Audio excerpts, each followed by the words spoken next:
going on, guys? Speed Culture Studios. Thank you for stopping in.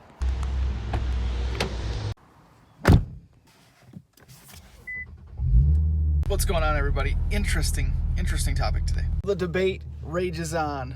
VR30 versus the VQ37. Which one's better? Which one's more reliable? Which one's got better performance? Blah, blah, blah, blah. Of course, we're not comparing apples to apples here because one is forced induction and the other one is naturally aspirated. However, no one is, how do we want to say it? I don't think anyone is naive or, there we go. What I'm trying to say is that it's not lost on anyone that a full bolt-on and tuned 3.0T is going to be faster than a full bolt-on tuned 3.7. I don't think anybody denies that. However, I want to set up a scenario right now.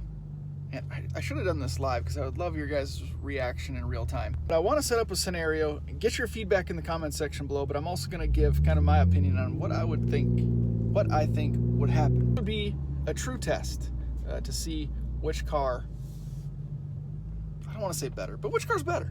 So this debate always ends up getting broken down into two categories, right? Performance and reliability. The VR30 guys, the 3.0T guys, they always go to, well, the car's way faster, makes a bunch more power, you don't have to put any money into it and make it super fast. And the VQ guys go, their argument is always, well, hey, at least my belt didn't break, right?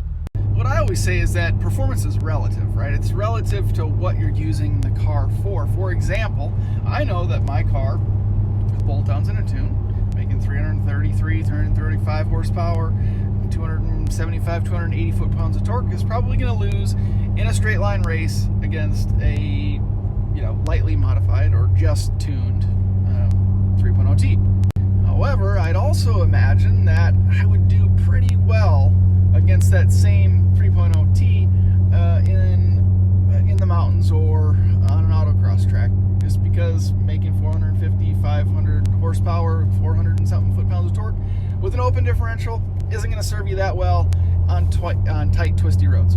But I digress. What I would love to do now, this is a scenario that I'm going to pose to you. Again, please give me your feedback on this one. What I would love to do is set up a 2 or 3 day test period between these two platforms. Let's say bolt-on and tuned 3.0T versus a bolt-on and tuned 3.7. We'll just assume that they have similar wheel and tire and similar suspension setups. Day one, I would propose, let's just say six trips down a quarter-mile track with only a 5-minute break between each trip. Day two, I would suggest 5 or 6, we'll just stick with the 6 laps around a nice road course. We could say all 6 laps at once, or we could say again a 5 or 10 minute break between each lap. And then day 3, I would say 3 laps around an autocross track with the break between each lap only being long enough to let the other car get through the track. So very short break, 3 to 5 minutes. Well, obviously, longer than 1 minute, longer than the minute it takes to get through the track, but very short. Now have a look at these photos while you leave your comments in the comment section below of what you think would happen in each of these 3 scenarios and what the overall results would be between these 2 platforms. And then, of course, I'll give you my input on what I think would happen.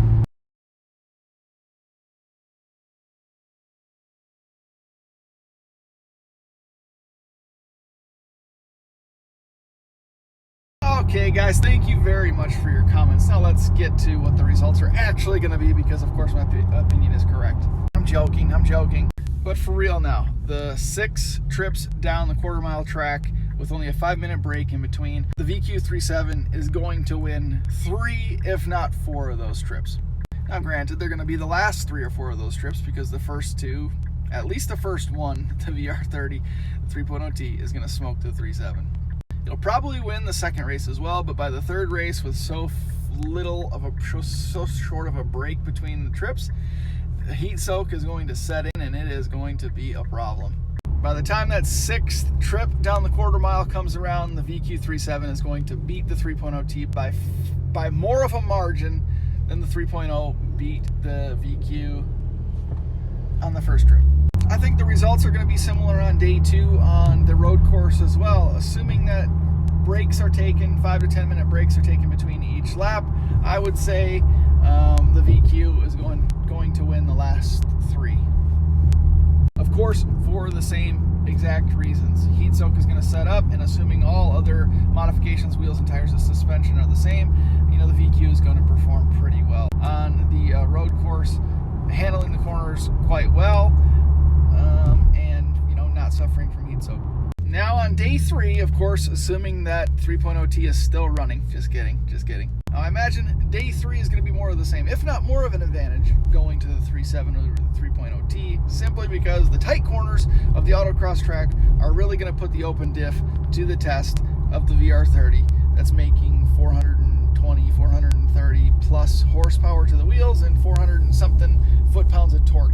It's just a lot of power and torque to try to put to the ground with an open diff.